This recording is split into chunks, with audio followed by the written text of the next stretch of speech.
people.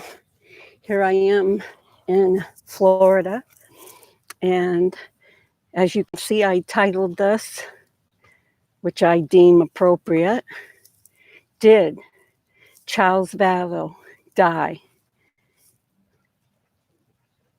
Was he killed because our domestic violence continuum in the Phoenix area and wherever else he was living at the time failed him? I'm saying this because I spoke of this already, and I'm trying to edge my way to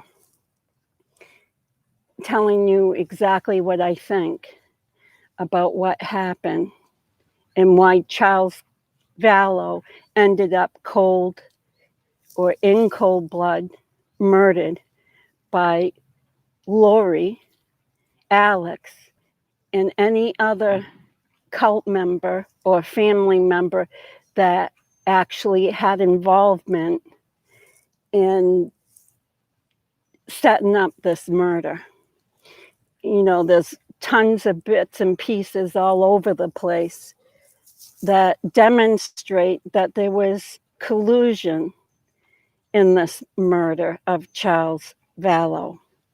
I mean, it doesn't take a rocket scientist to figure out that we don't need Zulema, the rocket scientist specialist, as we hear, to tell us that their thinking and their actions are intertwined.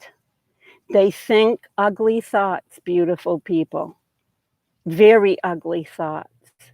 And with those ugly thoughts, they act upon them. So my idea is, and hold on one second, I'm just going to check to make sure I'm live. It looks like I am, I'm not sure. But anyways, what I'm going to say right now is I am fitfully trying to tell a story that I see it as it went down. I see that Charles Vallow did everything right. He went all to the right resources. He called the police when need be. He called, obviously, someone that knew to refer him for her to have a evaluation. And as I've said before, that was not an evaluation. That was just an intake. And basically what it does is clear her of, does she have a plan that day, that exact day, to kill Charles or anybody else? Or does she have a plan to kill herself that day or in the near to future? That's all that she got done. She did not have, as Melanie Gibb explained, she thought she passed with flying colors, that Lori had passed a mental health evaluation with flying colors.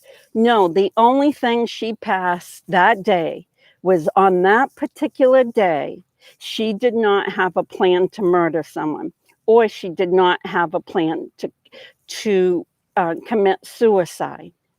That's all she passed. She obviously told them that she was safe because, as I said before, if she hadn't been safe, they would have made sure that she got referred to the oodles of services that are provided for people who are in domestic violence situations, that are living under the roof in domestic violence or has domestic violence near to them. In other words, there's a person that keeps violating them in many, many ways. So my story today is a simple story. I've said it in other videos, but I'm going to bring it one step further right now, is when Charles reached out to all these service providers, whether they were police department, whether they were church in ministry, whether they were hospitals, ER rooms, or maybe he called some type of helpline, or maybe he went directly to a domestic violence agency and asked for help because he was scared of his wife. See, I'm not sure if you can see it on over there, but I have a little sign over there that says faith over fear.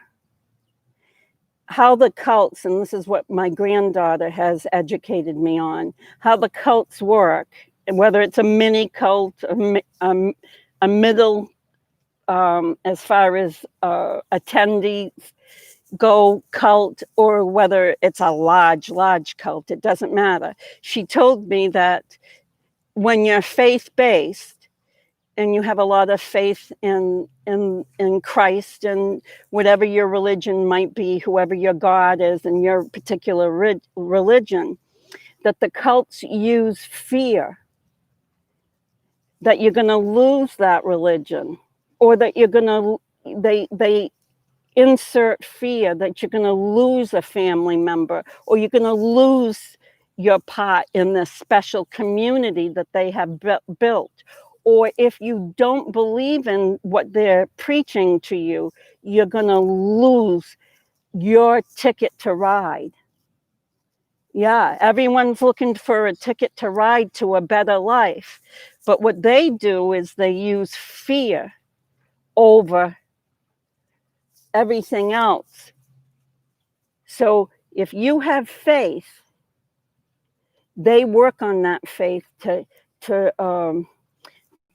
tear you down, to make you fearful, that if you don't comply to these certain rules that they're making, whether they're making them in a subtle fashion or if they're overt, doesn't matter if they're very simple messages that don't seem harmful, but they lead to harm, great harm. So this is what my granddaughter explained to me, because she has studied a little bit, just a tiny bit, about cults and their behaviors. So she said to me, faith is over fear. And it always has to be when you are faithful. You can never let another person, or let's say a prophet or a visionary like Chad, you can't let them start building your community based on fear, because that's when everyone goes wayward, she said. She said that as long as they start penetrating with fear, then they lose their way and they start following that cult people, that cult leader, or in this case, it might have been a little bit of Lori and a little bit of Chad as far as who was leading. And maybe it's someone else that we don't even know. Maybe there's this bigger person that is in this picture that we don't even have any clue exists, that we've never heard the name, but maybe there is a bigger entity. And I've talked about this in a few videos. Is there an entity that's bigger? Is it not just Chad Daybell and a few cronies like Melanie Pulowski and Summer Shitlett and those people? Who knows? Who knows what's in this group? No, who knows what the numbers are in the group? But so to get back to what I'm saying, I'm going to try to make this as concise as possible. So Charles came forward to the system.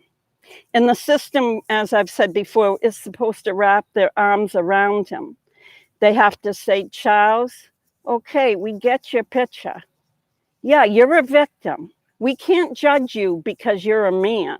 We can't not service you because you're a man. No way in our guidelines and nowhere in the federal funds that we receive, and state funds in some cases, do we receive funds that say these monies are expressly for women only. So no, Charles, we need to service you.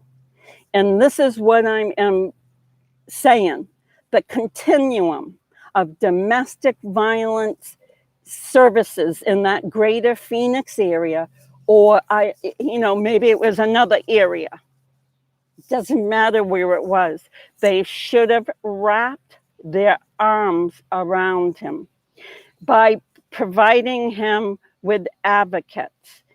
And one of the jobs of an advocate is you're pretty much 24/7 most of the time.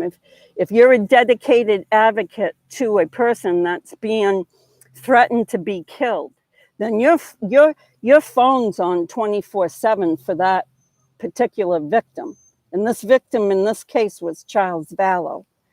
So that advocate says to you, okay, Charles, as I said before, which may never get broadcasted because my videos went underground somewhere because I couldn't see the video, and maybe this one isn't either. But basically, what I'm telling you is